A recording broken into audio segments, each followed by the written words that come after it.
Please be seated and let the court come to order.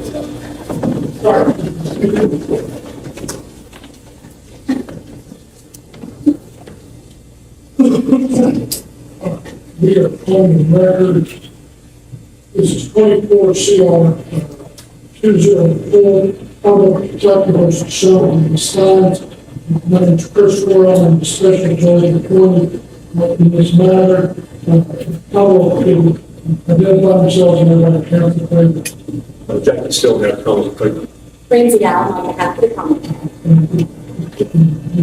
Carrie Bartley on behalf of Sean Stines.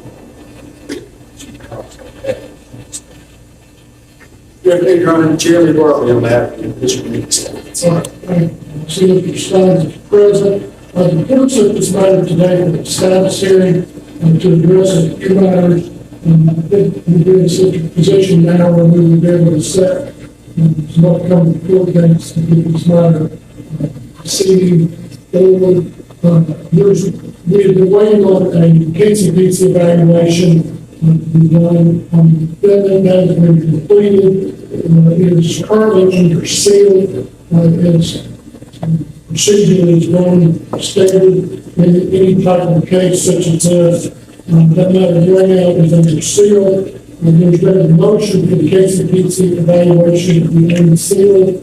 And Mr. Navarro, that's the main purpose for that is you wish to, if the court does set an evidentiary and the other two motions, you wish to have those potentially you can. That's correct, Your Honor. Our intention is to have it for the purpose of those evidentiary hearings. I believe that it contains, without speaking about what it contains specifically, Judge, I believe that it does contain valuable information that the court would be able to use, particularly in the bond hearing in terms of coming to, making the court's findings that are necessary to determine whether Mr. Stines is a good candidate for a bond in this case. And so I think as it pertains to the motion to dismiss, Judge, there's also some information in there that will go directly to some of the testimony that was given at grand jury.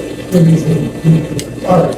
And Mr. Steele, how long, you don't have to talk about response to that, for the notes that, how long you going to have? Judge, you give us 10 days. I think we got it last week, so if you give us 10 days to respond to that motion. That's it. Thank you. All right. What I would like to do, though, is at least see how far we can get without addressing the pending KCPC evaluation issue. And like, so the court has read that, so keeping that in mind, but we can address first the motion to dismiss the indictment and produce for. Your Honor, I will. To well that Your Honor, we filed a motion to dismiss on two grounds. Number one, under RCR 5.16, failure to provide or to add a transcript of the grand jury proceedings. Court knows RCR 5.16 requires that the testimony taken in front of the grand jury must in fact be recorded. Now, we kind of came upon that surreptitiously. We were listening to the grand jury tape, and there was a reference. Your Honor, I don't know if the court has made that grand jury. Can I speak to the content of the grand jury aside from what I think? Yeah, and the first record, the court has been providing a transcript, CD recording of that we use for. Thank you, Your Honor.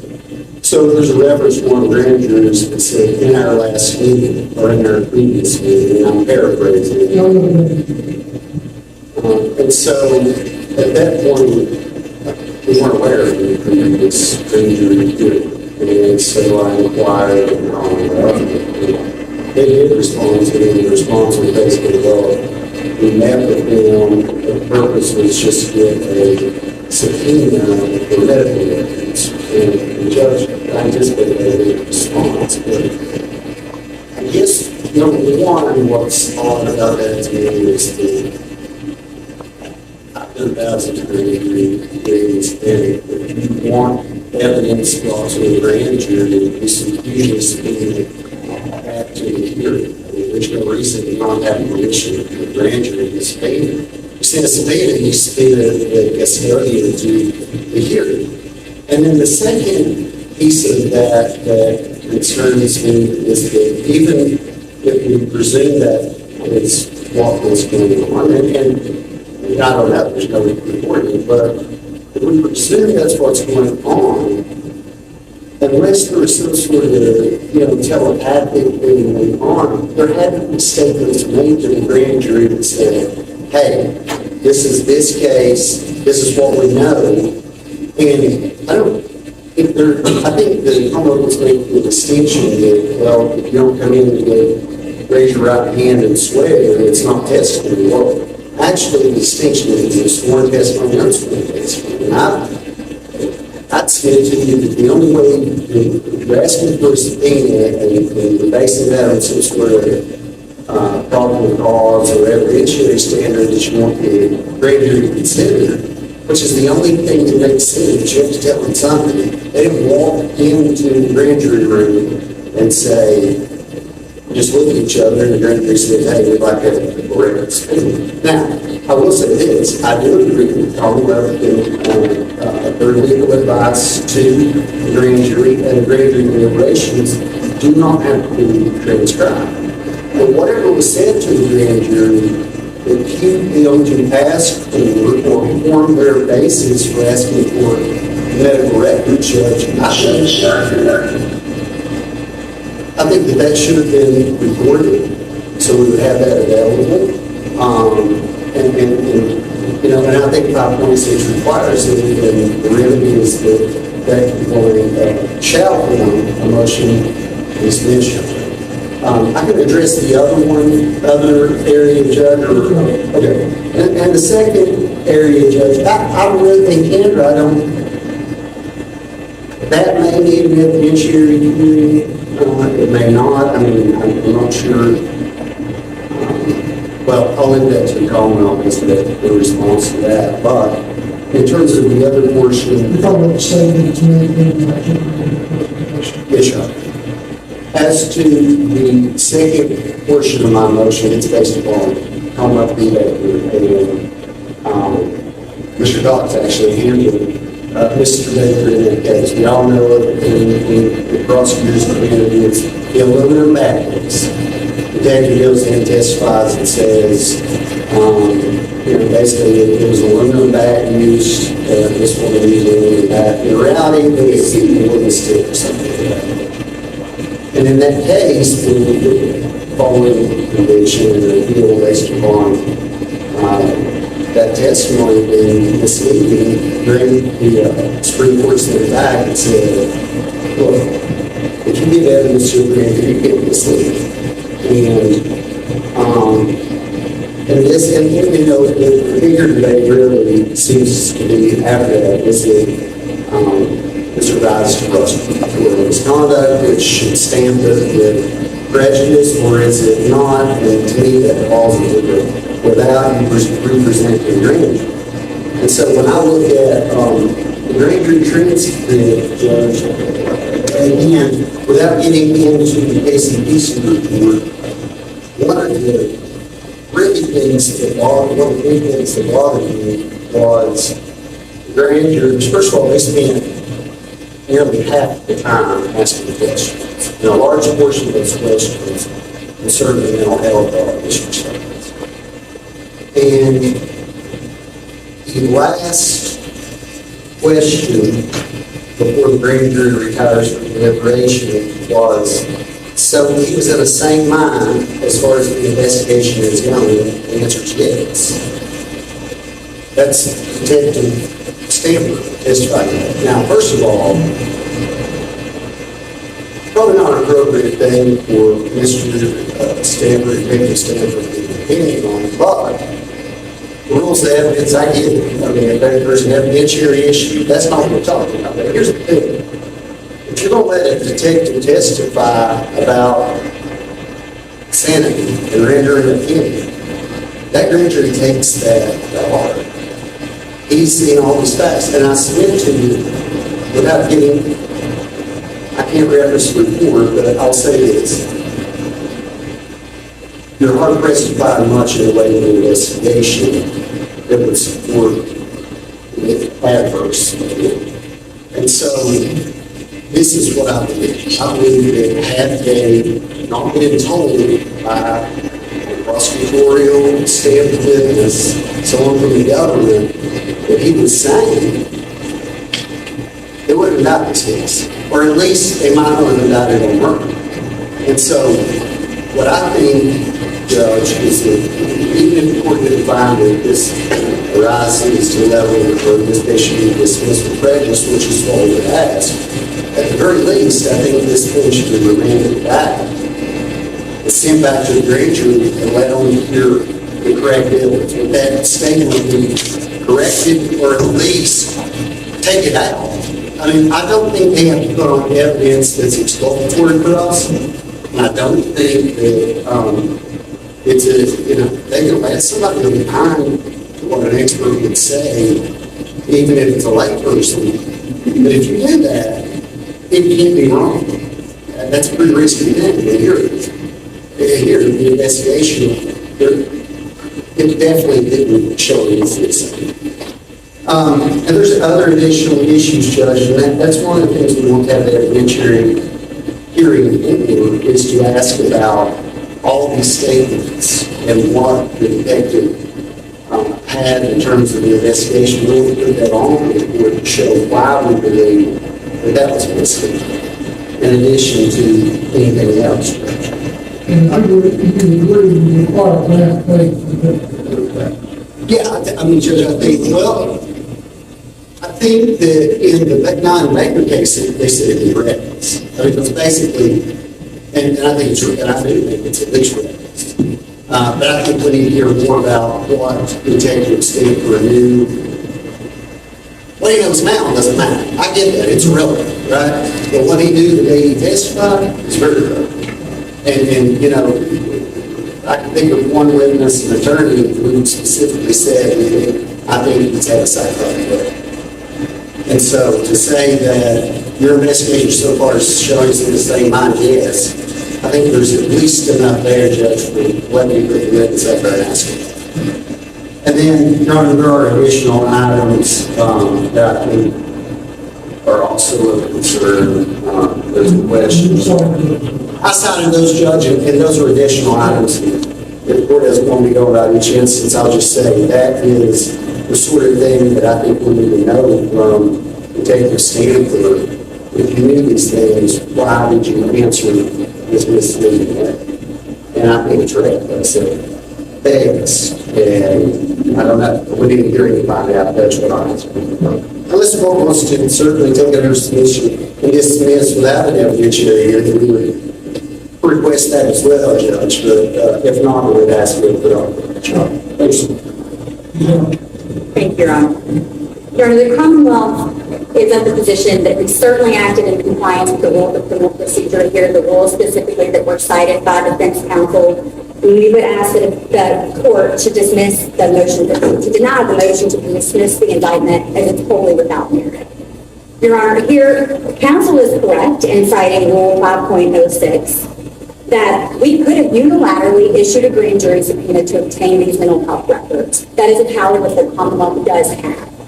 However, in taking an extra step in the interest of transparency, as the grand jury is an independent investigative body, and to ensure that there was no argument that we were usurping our grand jury subpoena power, we appeared before the grand jury on October 17th of 2024 without a witness, specifically to ask for these mental health records from two different providers for the defendant. We appeared at that time, there was no witness, there was no testimony presented. Counsel, again, is correct that pursuant to Rule 5.16, had testimony been presented at that time, it should have been reported and would have been required to be reported. Myself and Mr. Steele. Only the special prosecutors were present. No witnesses appeared on behalf of the Commonwealth. And so, Your Honor, the rule is clear. It requires testimony in order for there to be a requirement for reporting. And there was no testimony presented at this time. And I think that is apparent. The court now has a copy of the actual recording of the grand jury proceeding for the testimony that was presented on November 21st, the only time that testimony was presented. And I believe a review of that testimony, some of which is referenced in the Commonwealth's response that has been filed, will show, based upon the questions that were lodged by the grand jurors, the only thing that was requested at that time were the grand jury subpoenas for those medical records. I think that's reflected in the context of the recording of the grand jury presentation.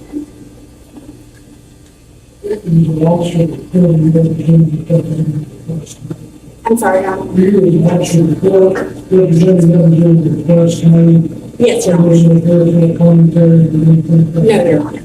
Specifically request for those grand jury records, for the mental health records pertaining to the defendant, one from ARH and one for Leslie County Detention Center. Just a point of clarification, if I understand your question. If you can imagine, nobody in the grand jury room needs to be told what case this was, or anything regarding the fact. So when we went in and we said, we're the special prosecutors in this case, we're here just so that we can get a grand jury stand for mental health records. They began asking questions, of which we did not have an answer to. We never answered any substantive questions other than that. That's something we're looking at. That's part of the investigation. Doesn't matter if it's in any way. There was never, of course, at this point in time, the preliminary hearing argument had, the video was already out. Other video had been released. There was nothing we added at all to or any conversation regarding the case other than the investigation and why we need the records. That would be it. And Your Honor, additionally, we asked the grand jury to memorialize what was being requested and as far as the grand jury's opinions in writing, which was offered by one of the members of the grand jury and signed off on by the foreperson. The verbiage of that is reflected in the response as well, but specifically which records they were requesting and authorizing via grand jury subpoena. So those grand jury subpoenas were issued, the records were received, those records were then promptly provided to counsel for the defendant on December 4th of 2024 in the very first discovery. So in compliance with our discovery obligations, Your Honor. So the Commonwealth believes it's clear, based upon the rules of criminal procedure, that we acted in compliance with those rules.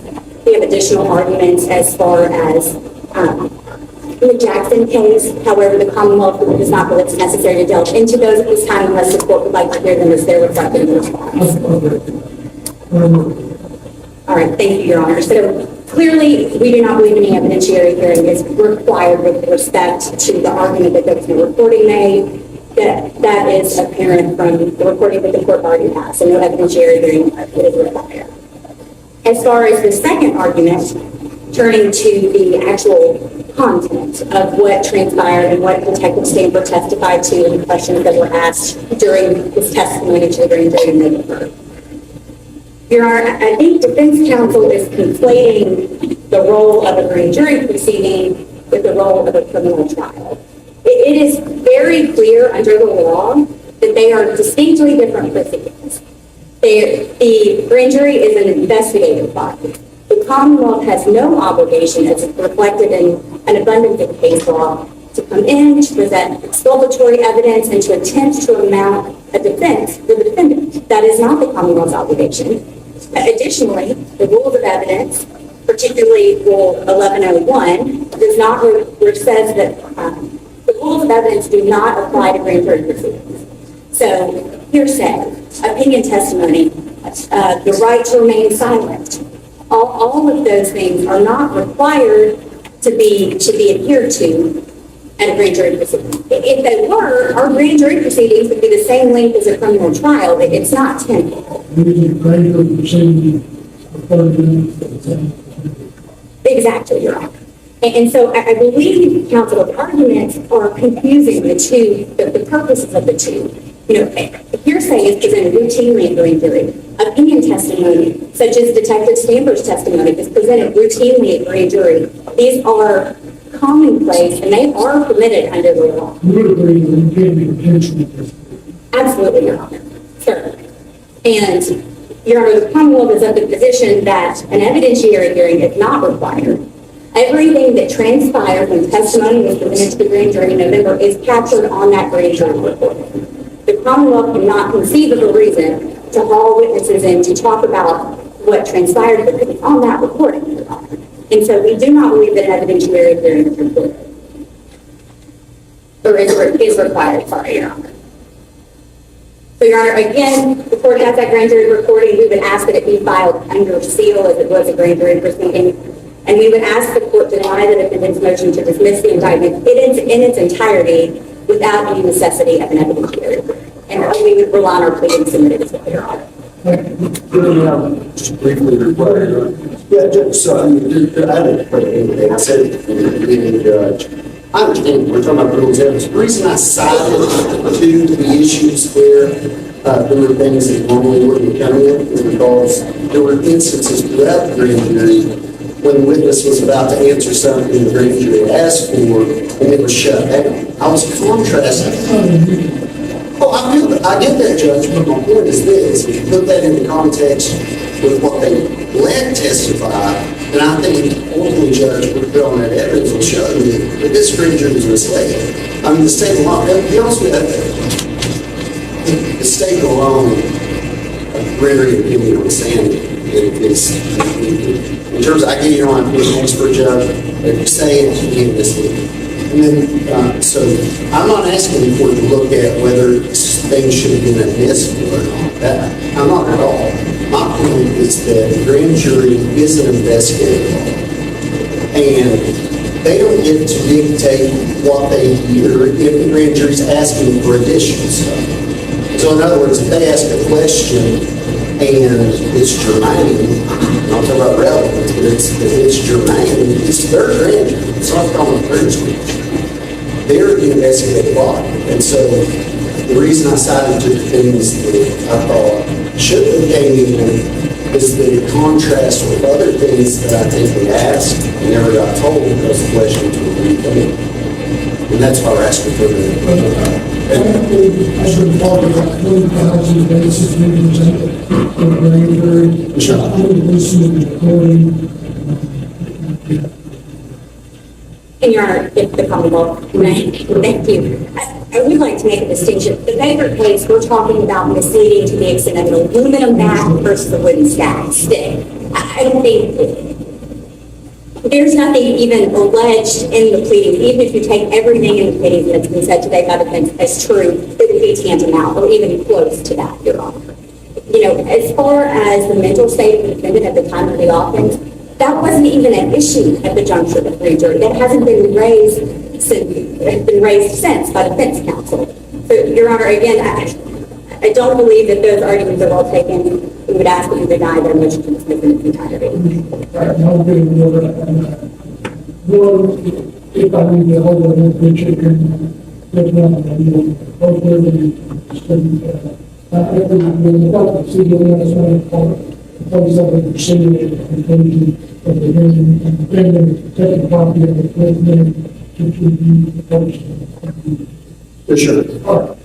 Next, we'll go to Barney. Yes, Your Honor. Again, Gary Wortley for Sean Stines, Judge. And we filed our motion for the court to, it's been back quite a ways now that we filed that, but we did ask the court to kind of hold off. I know that's a particular thing.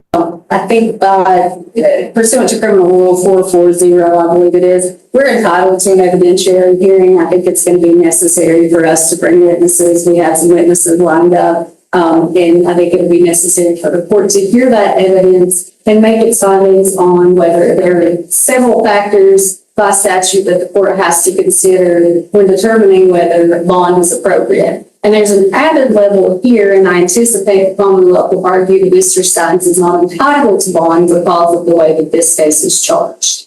Okay, so in that situation, Judge, they're going to have to put on proof. It's actually their burden to show the court if that is in fact what they argue, and I don't know, I'm just anticipating, but it is their burden if they're trying to preclude him from bond at all to put on proof that guilt is evident or the proof is essentially, there's great evidence of the proof, right? And so I can anticipate what those arguments are going to be. I can anticipate all of that, Judge. But I think, given what we know, and again, without putting any of that on the record today, given what we know now, I think we'll have a case of an argument on bond. What would be your proposed bond? What are the circumstances? Absolutely. And given what his income is, given what he's able to post, and I think that's what the statute requires the court to look at, is what he could reasonably post we would Public propose. safety is a factor also. Absolutely. There are several factors, Judge. I just think that in terms of what the amount would be, the court has to look at what he could reasonably post if he is in fact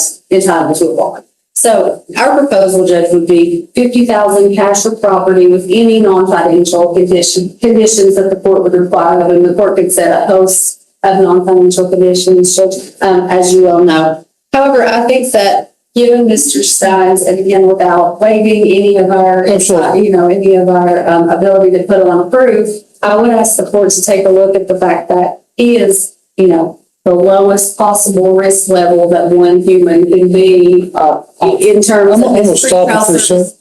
Pretrial risk assessment, with all candor to all parties, Sure. is something that, as a prosecutor, now as a judge, I don't have the utmost faith in. I understand, Your Honor, but it is also something that the statutes require the court to take a look at. And there has to be some other evidence that the Commonwealth can put on, or some other evidence in front of the court that he would be a flight risk, that he would not return to court, that he would be a danger to himself and the community. And again, I think that's why it's important for us to be able to put on proof and to be able to put on some of the stuff that's in that basic piece to the court. I think that when we are able to show the court what's in there versus, all the other things, I just don't think there's anything to show that he's a flight risk. There's nothing to convince the court that he would be a danger to himself or others. And I understand why we're here, Judge, and I get that. But the courts have said consistently, and it's, I believe, the Abraham case, that you have to look at something other than the charge. I It has to be understand, something else, right? We can't just look at the charge defense. but that can be factored in. Absolutely. So, Judge, I think we're going to need that testimony and we're going to need that report. I would ask the court, again, without waiving anything, I would ask the court to consider setting a bond. The court, of course, can do that at any time. And that would be our requested bond, 50,000 cash or property. If the court wants to hear just a little bit about what we would put on, again, Mr. Stines is a member of this community for his entire life, born and raised here. He has a great deal of family support through all of this, as the court can see. He has a wife and daughter that he can still go home to today. He was a member of law enforcement for basically his entire adult life, up until the point of his arrest. He's a respected member of law enforcement, a respected member of the community, and frankly, Judge, everything we've learned about him since then corroborates that. And I would have testimony to that effect. There's no evidence that he would be a flight risk. No. He has no failure to appear on his record. He has no, property in the Bahamas that he can run off to. There's nothing. This is a man with a great respect for the law, and he's built his life around upholding the law and serving his community. Just there's nothing that I've seen that anyone's seen. And frankly, when we put on our proof to the court, we'll see there's nothing to say that he would not return to court. There's nothing to say that he would commit another offense. There's nothing to say that everything in this pretrial services report, respectfully to the court, is not correct. That he's a low 0-0 risk, Judge, because this is a man who, again, there's, with all due respect to the court and to everything that, for the reason why we're here, the court does have to look at something other than the offense charged. I know it's a cool one. I understand that, but this, you would have to admit, is a unique fact circumstance. Absolutely. This is not a whodunit. The actions are very evident. What the end result of that is, that's the purpose of the case is we're proceeding. Yeah. So, all right, I understand your argument. Still, Your Honor, if I may respond, she went into a lot of the statutes. Unfortunately, she forgot the Kentucky Constitution, Section 16 says that all people are entitled to bail unless there's a capital offense. And the word she was looking for is when proof is evident, the presumption is great. There's just recently in 2024, a Kentucky Supreme Court case on this issue. It was out of Breckenridge County, if I'm not mistaken. The site on that is 2024 WL 298-2769. That is a case in which, much like we are sitting here today, the defendant was charged with capital offenses. The Commonwealth had made a statement on the record they were not seeking death. In that case, that statement made at that point in time, the judge set a bond over the Commonwealth's objection. The Commonwealth then filed an appeal on that issue. Supreme Court come back and did the exact analysis they're asking you to do. And basically, what he did in the community, what he did is irrelevant. The only thing that's relevant is, in fact, the charges themselves. And the Supreme Court said, if you are charged with a capital offense, you are not entitled to bail. And they overturned a circuit judge and sent it back to no bail. So there's a case law already up in the Supreme Court issued last year. I gave you a citation for it. And the case number on that is, or the case name on that one, I don't think I gave you that, is Commonwealth versus Rodney Jones. And Judge, there's enough in the record already. You can take judicial notice. That's why the Commonwealth introduced the video during the preliminary hearing. It's very clear what happens in the preliminary hearing. They were counsel of record at the time, so there's not an issue. They did cross-examination of that. The record is very clear. The video is very clear. And Mr. Stines, in fact, took the life of Mr. Mullins. So that's all that's required. Even under the case law, the Constitution, he is not entitled to bail. Your Honor, if I could briefly respond. I do have a piece of case law I can cite here, Judge. It's Burton v. Commonwealth. It is an older case. It's 212 Southwest 2nd, 2010, Judge. It does show that the court can take into consideration the mental state of the defendant when setting bond in a capital case. So if this case was basically where evidence introduced in a hearing on motion for bail showed defendant to not be guilty of murder, but only voluntary manslaughter, in the event that the jury did not find self-defense, the proof of guilt was not evident, nor the presumption great. So I think the court can take that mens rea into consideration and that mental health evidence into consideration, which is again why we want to do introduce that. Thank you. In response, Steve. Judge, I believe the case law cited speaks right to the issue. All right. All right, as with the other issue, like I said, here's what I'm gonna do. Mr. Steele, you said that you all would file a written response on the KCPC evaluation within 10 days. So On a motion to unseal? Yeah. Yes, Your Honor. why don't we do this? If anybody wishes to submit case law or supplement anything in regards to the pleadings on all three of these matters, if both sides will do it simultaneously within 10 days. Within 10 days, Your Honor? Within 10 days. Yes, Your Honor. Yes, sir. And then that'll give us time. I'm going to try and expedite rulings on this, and then we can start looking realistically more at setting a next hearing. And I think once we get these initial matters addressed, we can then start realistically looking at potential trial date Yes, sure. for all parties. So One thing, Judge, Sure. can we do 10 days from Monday, since today's kind of shot? It's 10 days weekend. from- why don't we do this? 2 weeks from today. Yes, Your Honor. That work? Yes, Your Honor. Yes, sir. Or you want the weekend and add one more Monday? Your motions. I'd rather, under promise and over deliver, Your Honor. All right, why don't we do this?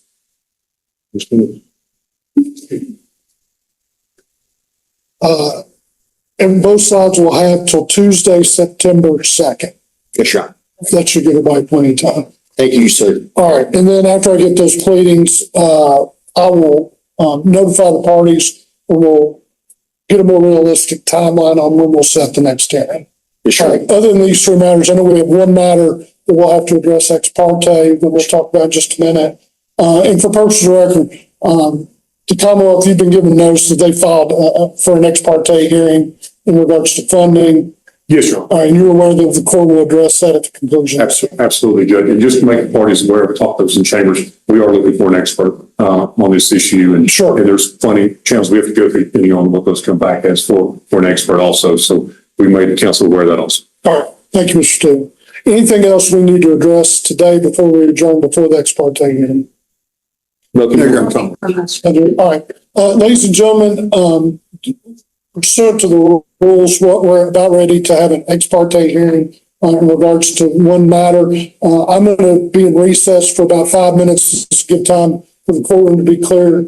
Obviously, defense counsel and the defendant will be able to remain for that part of the hearing. Yes, Your Honor. Thank you, Your Honor. I would like to speak. What's that? Yes, Your Honor. We wanted to talk to him for just a minute. Yeah, absolutely. Take care. All right. Thank you.